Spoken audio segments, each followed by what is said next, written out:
I'm gonna go use the bathroom.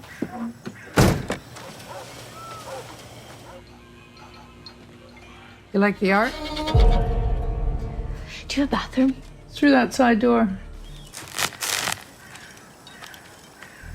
Hey, what are you, 16?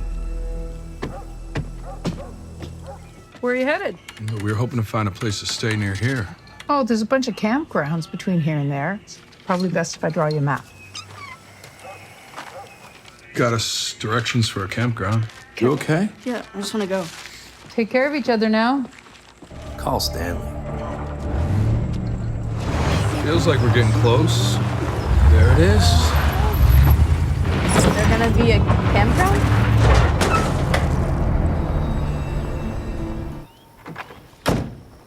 Yeah, it actually is kind of pretty. What is that? Gotta be like a raccoon or a possum. Yeah. It's so cool. It's a person. Hey, we see you. We're gonna head back to the campground. Move, don't look back. Run! Back to the truck! They're taking the truck!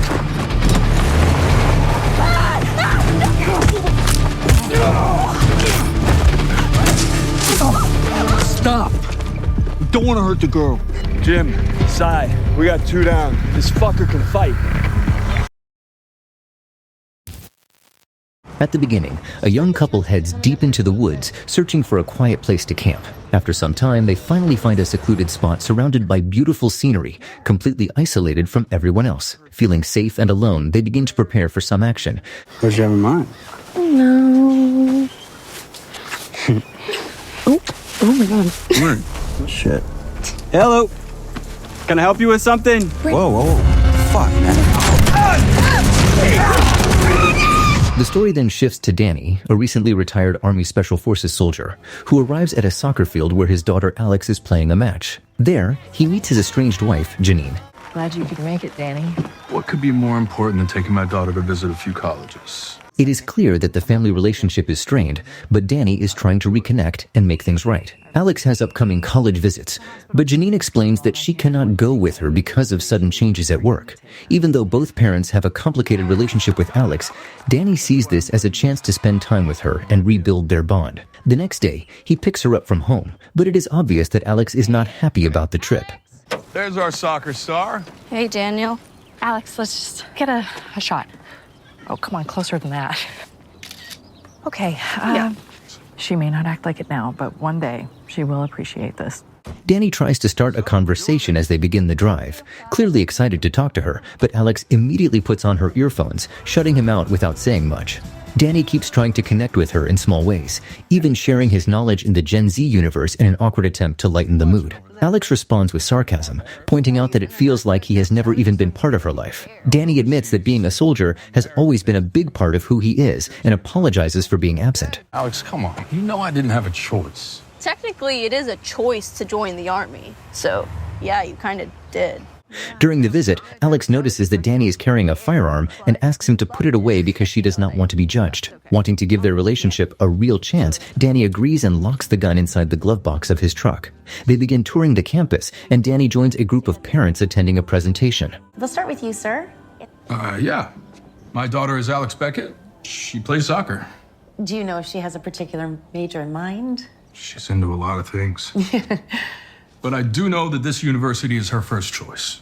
Just to be clear, this is a college, not a university. It becomes clear that he barely knows anything about her, which does not leave a good impression. After the visit, they get back on the road. Danny tries once again to talk to her about her studies, but Alex avoids the conversation and simply sends him her transcript instead of speaking. By the end of the day, they check into a motel. Janine calls to see how things are going and reminds Alex to reach out to the soccer coach at the next college, as there is a scholarship opportunity waiting. However, it turns out that Alex does not even enjoy playing soccer that much. She has other interests she wants to follow, but has not told her mother. Danny takes a closer look at her transcript and realizes that she has been taking extra art classes. He brings it up, correctly guessing that she is interested in art. This briefly surprises Alex, but she quickly shuts down again and refuses to continue the conversation, not wanting to talk just for the sake of it. That night, they take separate rooms.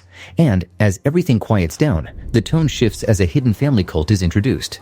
This group is dealing with a serious problem as their women are no longer able to give birth to healthy children. That's a fifth one. Something wrong with our girls. The next day, Danny and Alex continue their journey and visit another college. They still have 2 more schools left, but Alex is already losing interest in the plan. Can I ask you something?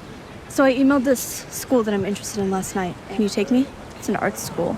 If you're not into it, then obviously, it's like a 9-hour drive the other way, though. I'm retired. Got nothing but time. Are you serious? Yeah. The two get back on the road, but as night approaches, they are unable to find any available rooms nearby. Danny suggests that if needed, they can camp out since he has all the necessary gear in the back of his truck. As they continue driving, their cell signal completely disappears. Danny sees this as a good opportunity to finally have a real conversation without distractions and asks Alex why she is keeping secrets from Janine. Alex admits that her mother does not believe there is any future in art, and avoiding the topic feels easier than facing that conflict. Danny encourages her to be honest, but Alex quickly turns the conversation back on him. All you ever talked about was how much you loved the army and how you'd wear the uniform until they ripped it off your back, and now you just expect me to believe that you decided to retire? Okay. Good talk. They soon stop at an old, worn-down gas station that looks like it has been there for decades. Alex goes inside to use the restroom and immediately notices strange masks and carvings displayed around the place. Inside, she meets the owner, a woman with a very unsettling presence, who gives her directions to the bathroom. As Alex follows those directions, she encounters a creep outside who behaves just as strangely and insists on asking her age. She ignores him and continues on. Meanwhile, Danny buys water and a few supplies from the owner. When she asks where they are headed, he mentions they are looking for a place to stay. The woman suggests a nearby campground and even provides a hand-drawn map to guide them there. Just moments after Danny and Alex leave, the man inside tells the woman to contact someone named Stanley. Unaware of what is happening behind them, Danny and Alex follow the directions given to them. Along the way, they drive past a sign that clearly states the campground has been closed for a long time, but they do not notice it. Eventually, they arrive at a large lake, which looks eerily similar to the place where the couple was attacked earlier. They set up camp, and for a brief moment, things feel calm again. Alex shows Danny some of her sketches.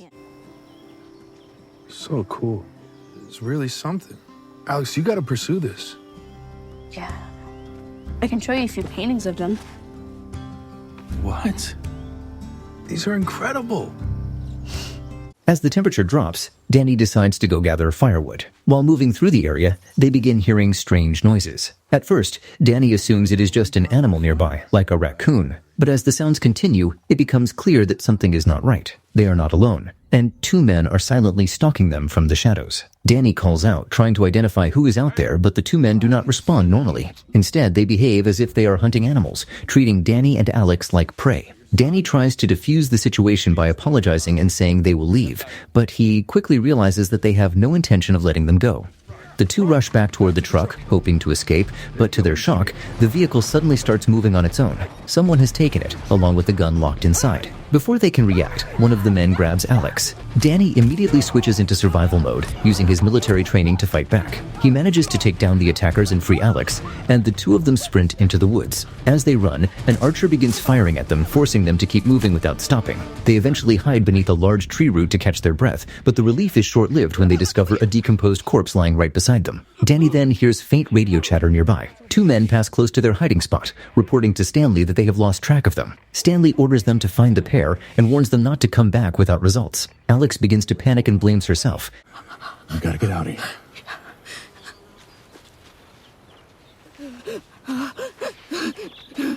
Just breathe. I knew something was off with that guy at the gas station. You're bleeding. They're gonna... I'm fine. I know you're scared. So you gotta trust me. The 2 carefully move out of the area and eventually reach a river, where they stop briefly to refill their water. Alex continues blaming herself, especially for asking Danny to lock the gun away earlier. Danny reassures her. I have been in much worse spots than this, and I've always made it through. And that's when I wasn't trying to protect the person I love most in this world. These guys don't know it yet, but they messed with the wrong dad. They begin following a set of train tracks, hoping it will lead them somewhere safe. Along the way, they come across an RV hidden in the woods. Alex worries that it could belong to the hunters, but Danny notices an antenna and realizes there might be a radio inside, which could help them call for help. They approach cautiously from the trees, trying not to be seen. As they get closer, Danny listens carefully and hears no movement inside. Just as they think it might be safe, Come here, you little shit! Alex, run!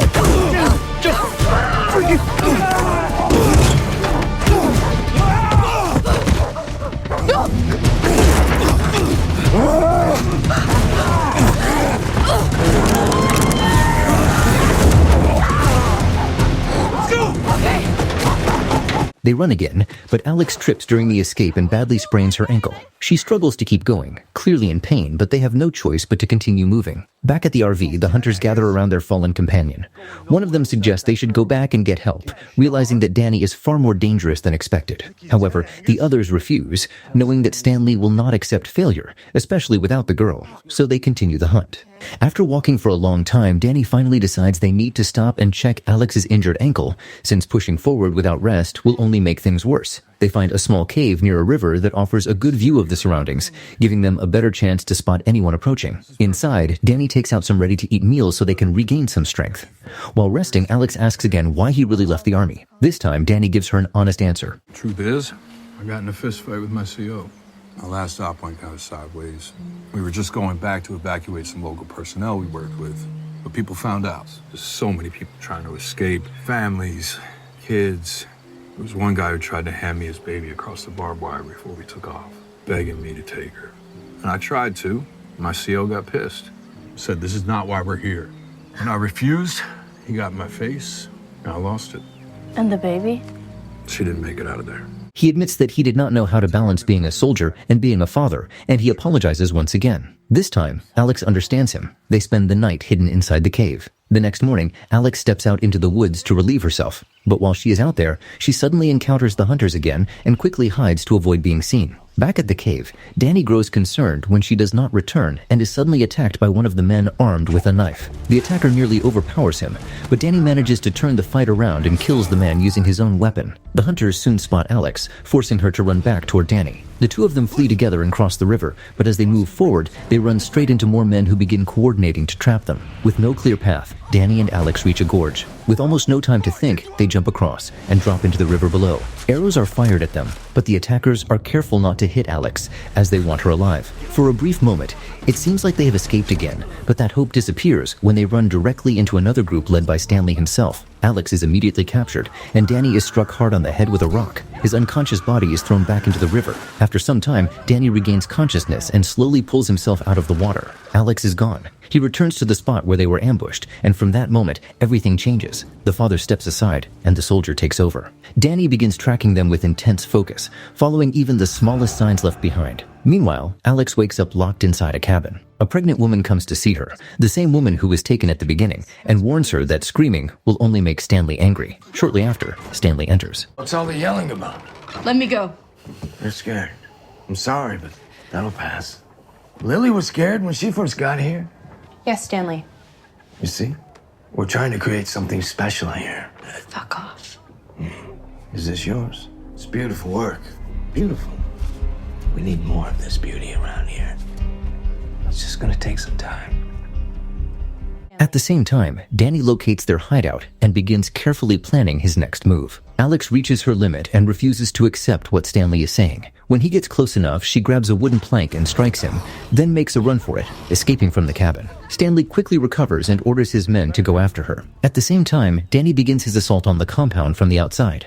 He silently takes down several men before moving into one of the buildings, where he knocks out 2 guards. Despite searching, he still cannot find Alex. Alex keeps running until she reaches the edge of a cliff, where the sea stretches out in front of her. Realizing there is nowhere left to go, she drops to her knees in despair. Moments later, Stanley catches up to her. He acknowledges her strong will but demands that she come back with him without resisting. Meanwhile, Danny captures several of the men and ties them up, demanding information about his daughter. So who's gonna tell me how I get my daughter back? She's gone. She's fucking gone. Wait, what? Fuck! I'm not fucking around. She's probably getting it from one of the boys real good right now. And loving every inch of it. Right now, your friend here is trying to breathe. It's not gonna work. Drowning himself. Definitely not a fun way to go. Where is my daughter? Where is she? She's on the island. I said, shut up. What? Island! The island where he lived! Why did you take her? I'll tell you. They took her to breed her, all right? What the fuck did you just say? Your girl's gone. Having heard enough, Danny demands clear directions. Soon after, Stanley hears radio chatter coming through. It is Danny, who reveals that he has Ray with him and demands an exchange. To prove it, he lets Stanley hear Ray's voice. Stanley responds by letting Danny hear Alex, claiming that he never intended to harm her. Danny ignores that and makes it clear that Stanley must come alone with Alex if he wants to see his son alive again. Stanley eventually returns to the mainland with Alex, bringing a few of his men but keeping them at a distance. Meanwhile, Danny prepares the cabin for the confrontation, carefully setting up his plan and getting ready for what is coming next. Danny waits inside the cabin as Stanley arrives with Alex. Stanley keeps his gun aimed at her as they step inside, where Danny is already waiting with a knife pressed against Ray's throat. Danny warns him that the gas inside the cabin has been running for the past hour and tells him to put the gun down. Stanley begins to justify his actions. You're just like the rest of them. We live in a peaceful paradise, completely self-sufficient, away from society's bullshit. And then they come over here with their chemical plants, poisoning our waters and ruining our fucking lives. Then how about we get this over with? And you and your son can go back to your little paradise. How's that sound? Stanley finally releases Alex, and she quickly moves toward Danny, warning him that there are other men waiting nearby. Suddenly, Stanley lunges forward with a knife, but Danny reacts in time and blocks him. As Ray tries to intervene, Danny redirects the attack, driving the blade into Ray's chest. At that moment, Stanley's men rush toward the cabin, but Danny is already prepared.